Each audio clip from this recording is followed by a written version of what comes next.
Hello friends, ಎಲ್ರಿಗೂ ನಮಸ್ಕಾರ. ಇದು Sunday vlog, mini vlog. So ಬೆಳಿಗ್ಗೆ ತಿಂಡಿಗೆ ಏನೂ ಮಾಡಿರಲಿಲ್ಲ. ಸೊ ಹಾಲಿಡೇ ಇದ್ದಿದ್ದರಿಂದ ಎಲ್ಲರೂ ಸ್ವಲ್ಪ ಲೇಟಾಗೇ ಇದ್ವಿ. ಸೊ ಬೆಳಿಗ್ಗೆ ತಿಂಡಿಗೆ ಯಜಮಾನ್ರು ಮಟನ್ ಪಲಾವ್ ತಿನ್ನಬೇಕು ಅಂತ ಹೇಳಿದ್ರು. ಸರಿ, ಅವರು ಮಟನ್ ಪಲಾವ್ ತರ್ತೀನಿ ಹೋಟೆಲಿಂದ ಅಂತ ಹೇಳಿದ್ರು. ಸೊ ಇವಾಗ ಅವರು ಹೋಟೆಲಿಂದ ಮಟನ್ ಪಲಾವ್ ತಂದರೆ ಸೊ ನಮಗೂ ಕೂಡ ಚಿಕನ್ ಪಲಾವ್ ಏನಾದ್ರು ತರ್ತಾರೆ. ಸೊ ನಮಗೇನೆಂದರೆ every time every day 3 times ಊಟ, ಅಡುಗೆ, ತಿಂಡಿ ಇದನ್ನೆಲ್ಲ ಮಾಡ್ತಾನೇ ಇರ್ತೀವಿ. ಯಾವುದೋ ಒಂದು ದಿನ ಅಂದರೆ ಸಂಡೇ ಹೊರಗಡೆಯಿಂದ ತಂದು ಕೊಡೋದು ನಿಜವಾಗ್ಲೂ ಒಂದು ತುಂಬ ಖುಷಿಯಾಗುವಂಥ ವಿಷಯ. ಸೊ ಒಂದು ಟೈಮು ನಮಗೆ ಅಡುಗೆ ಮಾಡೋದಿಲ್ಲ, ಏನೂ ಇಲ್ಲ ಅಂದರೆ ನಮಗೂ ಒಂಥರ ಖುಷಿ ಆಗುತ್ತೆ.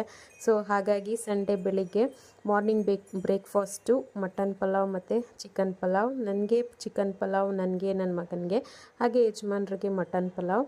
ಸೊ ಬೆಳಗಿನ ಬ್ರೇಕ್ಫಾಸ್ಟ್ನಂತೂ ತುಂಬಾ ಚೆನ್ನಾಗಿತ್ತು. ಹಾಗೆ ಯಾರೆಲ್ಲ ಹೊಸದಾಗಿ ನೋಡ್ತಾ ಇದ್ದೀರಾ ಸಬ್ಸ್ಕ್ರೈಬ್ ಮಾಡ್ಕೊಂಡು ನೋಡಿ. ಬಾಯ್, ಥ್ಯಾಂಕ್ ಯು.